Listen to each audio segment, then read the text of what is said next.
Colgate Dental Cream to clean your breath while you clean your teeth and help stop tooth decay. And Luster Cream Shampoo for soft, glamorous, caressable hair bring you Our Miss Brooks, starring Eve Arden.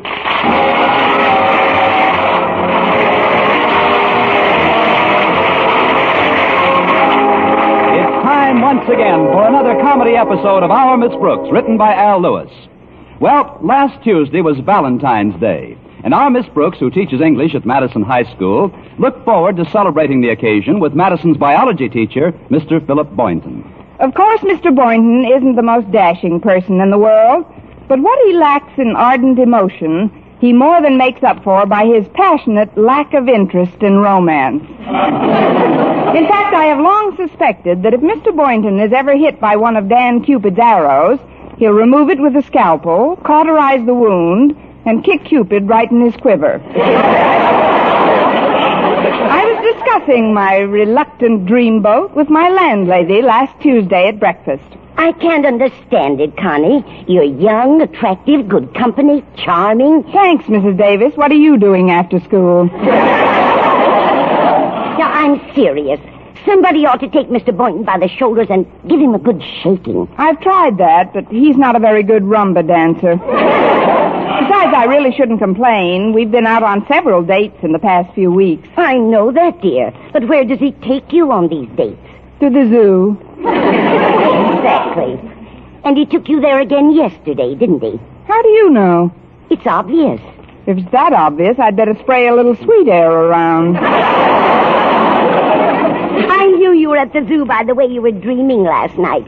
I got up to get some water, and as I passed your room, you were screaming like a wounded buffalo. Why, that's absurd, Mrs. Davis. I don't know what I'd be screaming about. It was only a flesh wound. Well, cheer up, dear. Here are some Valentine greetings that came for you this morning. Oh, thanks, Mrs. Davis. Let's see. This one's from Walter Denton. I recognize the handwriting. Well, an original poem. Read it out loud, Connie. All right.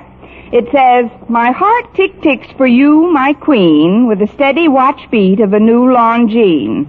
Dear Miss Brooks, I think you're keen. Won't you be my Valentine?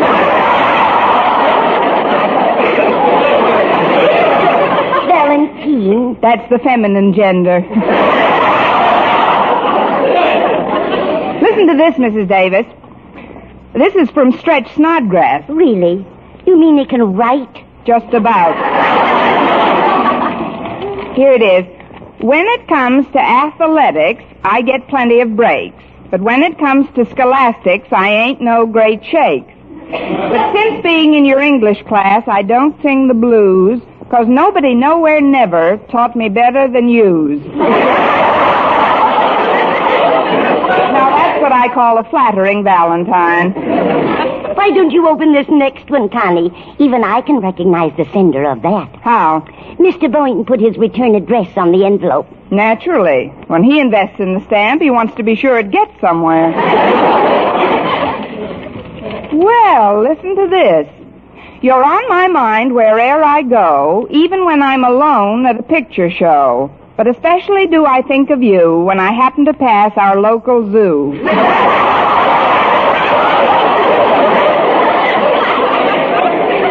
There he goes again. How about you, Connie? Did you send Mr. Boynton a Valentine greeting? Yes, I mailed it yesterday. I didn't sign it, of course, but I think he'll know where it came from. What did you say in your greeting, Connie? It was an original bit of verse, Mrs. Davis, called I Must Go Where the Wild Goose Goes. Let's see if I can remember it. Oh, yes. To my Valentine, Mr. Boynton. Though I must go where the wild goose goes, I also know what the wild goose knows. You'll think I'm jesting, I suppose, but no goose winds up in any zoo if he's really on his toes. Why, Connie, that's beautiful. It's a wonderful idea for a song. Oh, I don't know. It's not very commercial. But I've been thinking, Mrs. Davis, today being Valentine's Day, I'd like to get Mr. Boynton to take me to a restaurant for a change. Where does he usually take you to dinner? We split a hamburger in front of the lion's cage. And I strongly suspect it's the same kind of meat the lion gets. Of course, there's one thing I should be grateful for, I suppose. What's that? He doesn't serve it to me on the end of a stick. Mr. Boynton realizes that this is a holiday, Connie, he'll probably take you to a lovely restaurant. No, he won't, Mrs. Davis. He was just telling me yesterday how pressed he is for money. Seems he spent $2 for a rare white mouse. He's experimenting with it at his home. At his home? Good heavens, Connie, how can Mr. Boynton live in a place with a white mouse? He's got twin beds. But to get back to my date tonight, if I had a little extra money, I'd pretend I owed it to Mr. Boynton for some ancient debt and force it on him. Then he'd have to take me to a nice place to eat. That sounds like an excellent idea, Connie. Do you have any extra money? $1 net. Now, if I had another dollar or two, I could... Mrs. Davis... I pass, Connie. I barely have enough money to do today's shopping. I'd love to help you, dear, but... Oh, forget it, Mrs. Davis. And I guess I'll have to forget it, too. Oh, that must be Walter Denton. He's driving me down to school this morning. Again? What's wrong with your car? Yes. Come in, Walter. I'll fix some more toast and get some jelly out. That boy's one of the biggest eaters I've ever seen. He does do pretty well by the groceries. Valentine's Day greetings to the fairest of the fair, and I hope my little verses aren't getting in your hair. Your rhymes are most enchanting, but upon them let's not brood. Pull a chair up to the table and start swilling up your food. That's what I like about Valentine's Day, Miss Brooks. It puts everybody in such a good humor. But before I join you for breakfast, there's something I'd like to take care of. What's that? Here's the buck I owe you. You lent it to me way back in September for a ticket to the ball game. I'll bet you don't even remember it. What do you want to bet? Here, Miss Brooks, take it.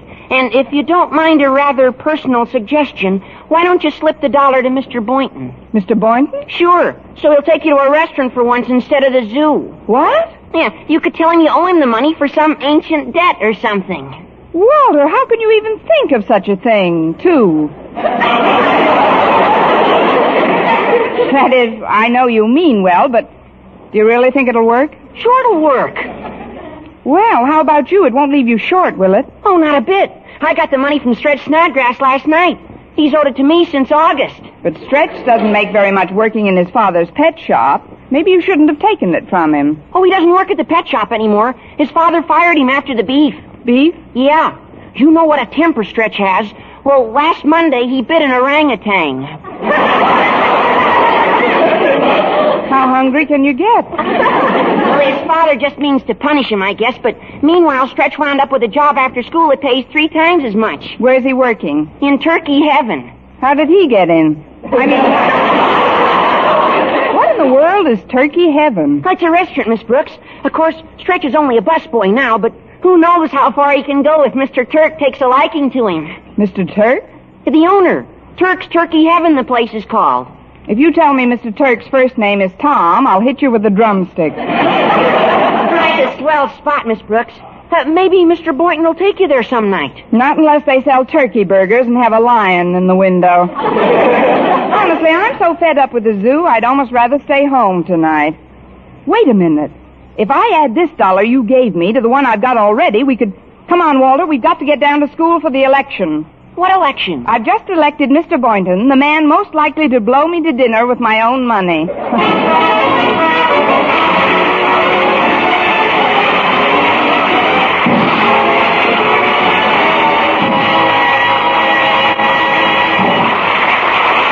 Our Miss Brooks, starring Eve Arden, will continue in just a moment. But first, here is Vern Smith. No other dentifrice offers proof of such results. Proof that Colgate Dental Cream helps stop tooth decay before it starts. 2 years research at leading universities using Colgate Dental Cream. Hundreds of case histories makes this the most conclusive proof in all dentifrice history on tooth decay. Conclusive proof that when teeth are brushed with Colgates right after eating, Colgate Dental Cream helps stop tooth decay before it starts. Yes, the toothpaste you use to clean your breath while you clean your teeth now offers a safe, proved way to reduce tooth decay. Modern science shows decay is caused by mouth acids, which are at their worst right after eating.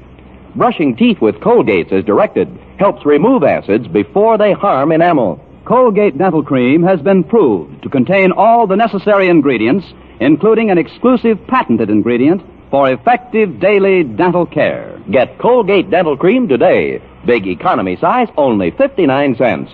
Always use Colgate Dental Cream to clean your breath while you clean your teeth and Help stop tooth decay before it starts. remember, no other dentifrice offers proof of such results.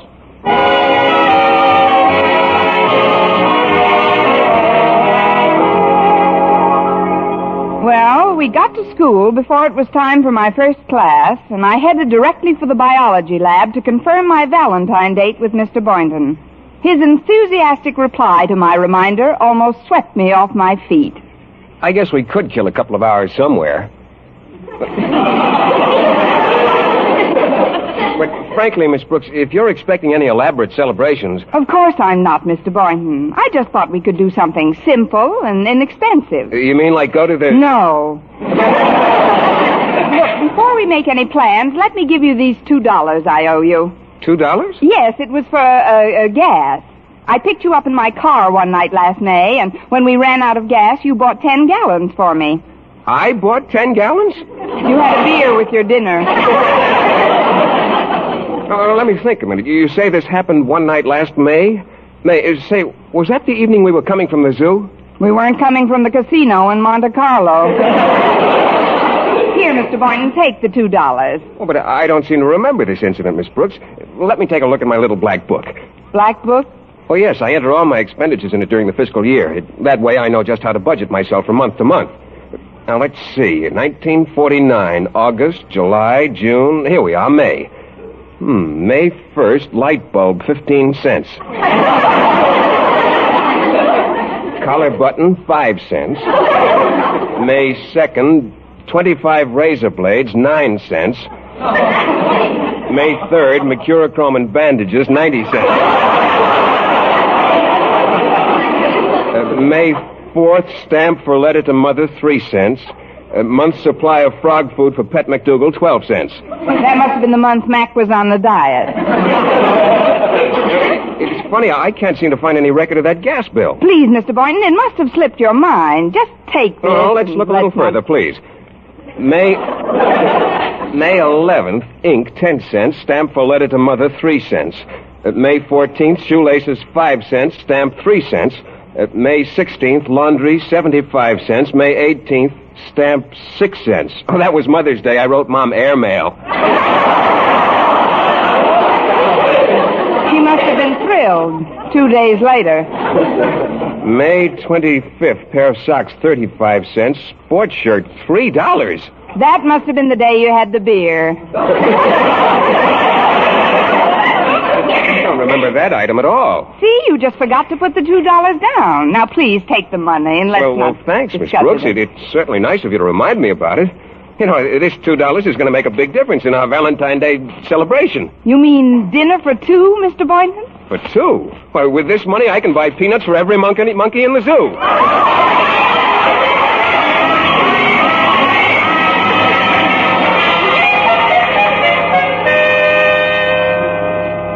And so, class, if you'll just turn to page 18, we can all go to lunch.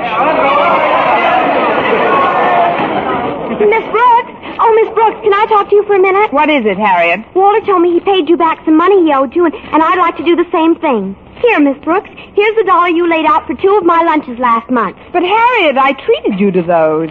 Why should you treat me to lunch, Miss Brooks? Oh, I don't know. Maybe the market went up. Please, Miss Brooks, I insist that you take this $1. But, Harriet, this is probably your lunch money. Oh, no, it isn't. Stretch Snodgrass owed me this money for months. He just paid me back this morning. Good old Stretch. Since he's been working at Turkey Heaven, he's loaded like a Turk. Thanks, Harriet. This money's going to come in very handy. Now, if I could just think of somebody else who owed me some money. Wait a minute. Your father owes me $1 since last December. I'm going right over and collect it. I'll walk you to his office, Miss Brooks. But if I were you, I'd be very careful how I approach Daddy. He wasn't in a very good mood this morning. What was wrong? Well, Mother played a little Valentine joke on him. She cut a big heart-shaped hole in his morning paper. And she said she'd like to see his face at the breakfast table at least one day a year. That should be plenty. I mean, that was very clever of your mother, Harriet. I'm glad I didn't send him a Valentine. Well, here we are, Miss Brooks. Good luck. Thanks, Harriet. Now stand back. I'm going to open the cage. Pardon me, Mr. Conklin. Oh, good afternoon, Miss Brooks. And thank you for the Valentine greeting. Valentine greeting, but I know you chose to remain anonymous, but certain subtleties of phrasing gave you away. The biggest hint, of course, was in the signature. From an admirer. Oh, I'm not the only one at Madison who feels that way about you, Mr. Conklin, but I am glad you like the card. Yes, it is a dandy. You probably know it by heart, but I'd like to read it aloud for you, if I may. Certainly, sir. I'd love to hear it. Again. It goes, as our principal, you've ruled us with a firm and steady hand.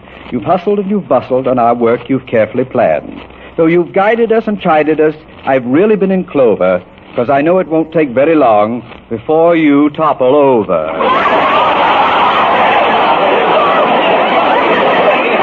Mr. Conklin, I have a confession to make. That is not the card I sent you. It isn't?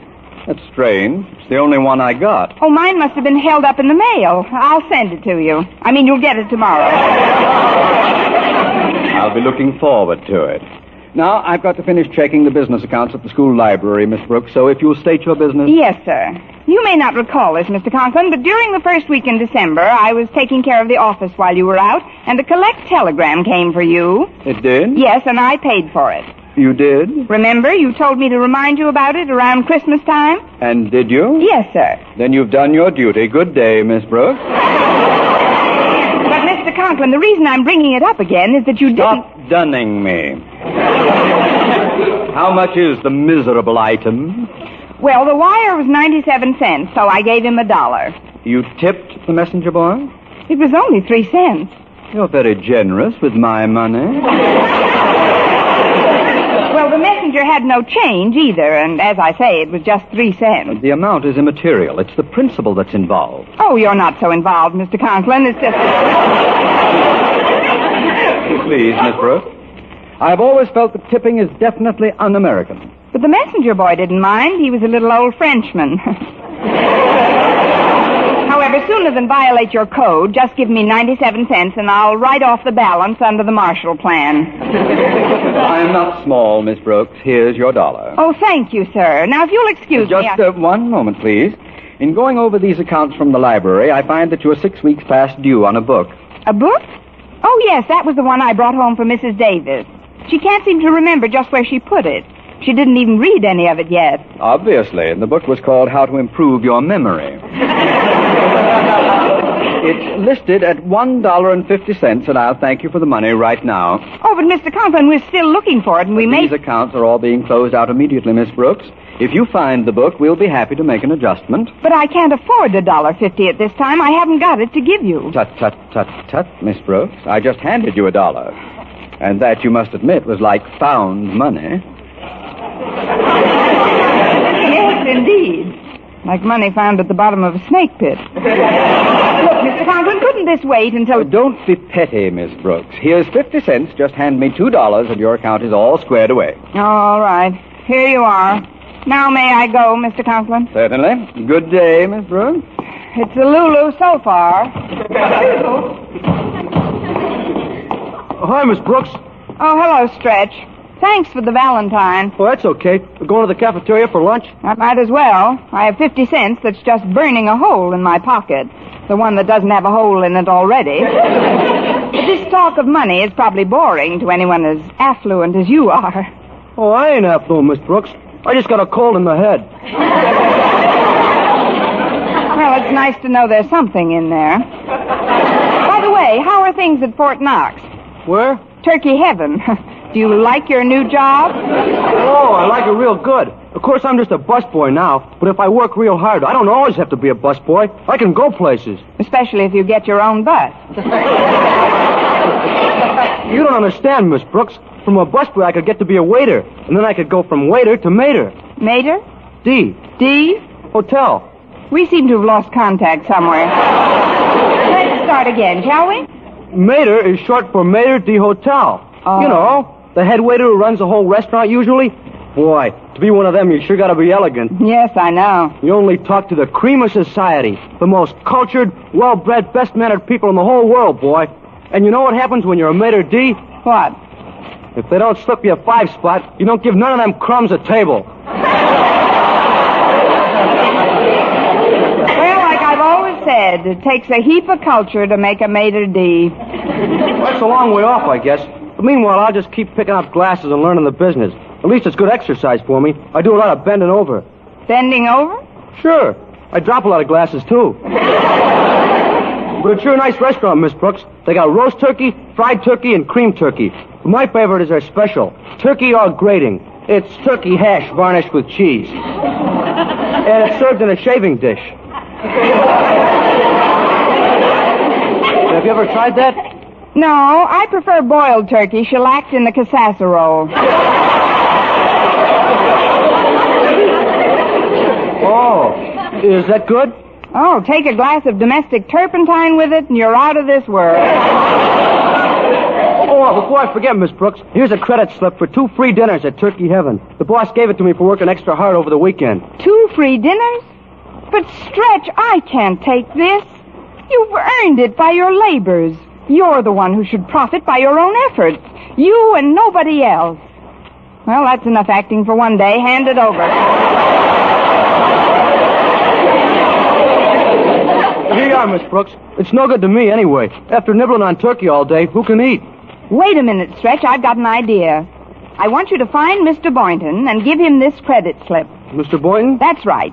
But whatever you do, don't mention to him that I know anything about it. Now, is that clear? Yes, ma'am. I'm to find Mr. Boynton, then give him the slip, and mention that you don't know nothing about it. No, Stretch. You're not to mention that I know anything about it. Sorry. That grammatical carelessness will be the death of me.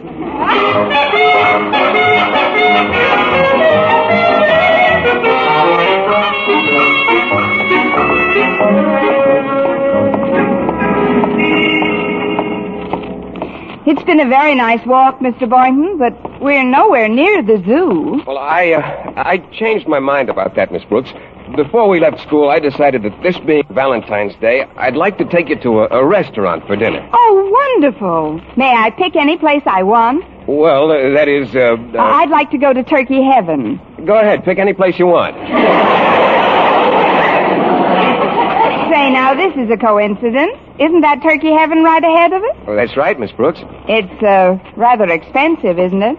Oh, money isn't everything. Come on, let's go in. Hey, it's a good thing it's early. We won't have any trouble getting a table. Oh, fine. Look at that turkey being carried out of the kitchen. Isn't it a beautiful bird? Oh, yes, it is. But, look, isn't that Stretch Snodgrass with that tray of glasses? Yes. Hi, Miss Brooks, Mr. Boynton. I'll pick up the glasses later. The maitre d' isn't here yet anyhow. How'd you like to sit at this table in the corner here? Oh, fine, Stretch. I know how it is when a couple are going to eat alone. They like a nice secluded place where nobody can see them. Then if they feel like picking up a turkey leg in their hands, who cares? You're so right, Stretch. Now, if you'll just bring You got it pretty fast, Miss Brooks. Hope you enjoy everything. Incidentally, I didn't spill the beans to you-know-who about your knowing about the 2 free dinners to you-know-what. Stretch, go get Mr. Boynton a glass of water. And bring a couple of menus while you're at it. Yes, ma'am. I'll get them right away. Miss Brooks, I've decided there's no point in my trying to deceive you, so I'm going to come clean. Stretch gave me a credit slip for 2 free dinners here. Really? Well, wasn't that sweet? Here you are, folks. Water and menus. I'd like to advise you to read the menus pretty careful, though. The prices in here are mighty steep. Oh, we don't have to worry about that, Stretch. Mr. You-Know-Who has a credit slip for 2 free you-know-what. Now, let's see. What shall we order? Gosh, Miss Brooks, there's something I forgot to tell you. What's that? This slip isn't good on holidays, and today is Valentine's Day. Oh, no, Stretch. That's terrible. Oh, now, calm down, Miss Brooks. I'm not going to see you disappointed. Credit slip or no credit slip, this is one holiday we're going to celebrate and celebrate right.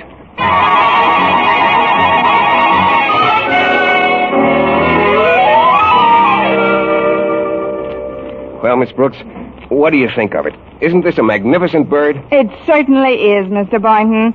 Now come over here. There's a pelican in this cage. Eve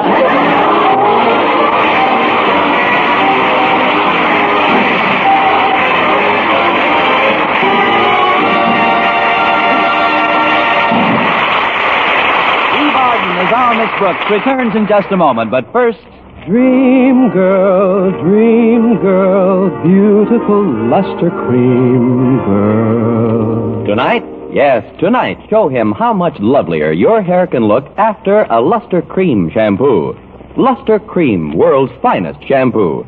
No other shampoo in the world gives Kay Daumit's magic blend of secret ingredients plus gentle lanolin. Not a soap, not a liquid. Luster Cream shampoo leaves hair three ways lovelier. Fragrantly clean, free of loose dandruff, glistening with sheen, soft, manageable. Even in hardest water, Luster Cream lathers instantly. No special rinse needed after a Luster Cream shampoo. So gentle, Luster Cream is wonderful even for children's hair. Tonight, yes, tonight, try Luster Cream shampoo. Dream girl, beautiful luster cream girl. You owe your crowning glory to a luster cream shampoo.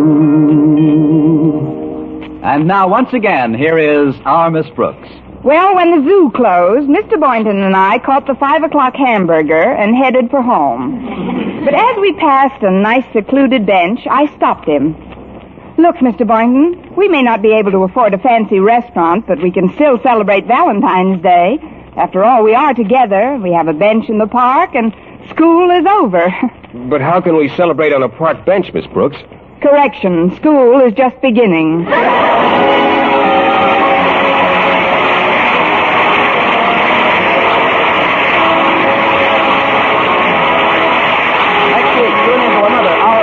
Show brought to you by Luster Cream Shampoo for soft, glamorous, caressable hair and Colgate Dental Cream to clean your breath while you clean your teeth and help stop tooth decay. Our Miss Brooks, starring Eve Arden, is produced by Larry Burns, directed by Al Lewis, with music by Wilbur Hatch. Mr. Boynton is played by Jeff Chandler, Mr. Conklin by Gail Gordon. Others in tonight's cast were Jane Morgan, Dick Crenna, Gloria McMillan, and Leonard Smith.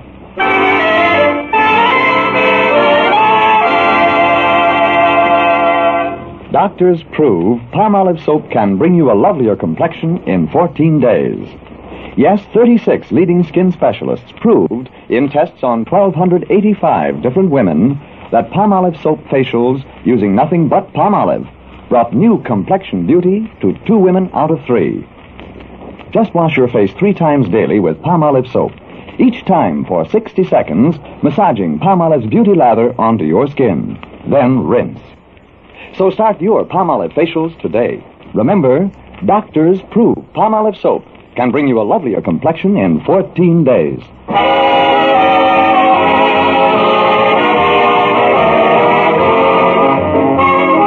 For mystery liberally sprinkled with laughs, listen to Mr. and Mrs. North, the exciting, fun-packed adventures of an amateur detective and his beautiful wife. Tune in Tuesday evening over most of these same stations.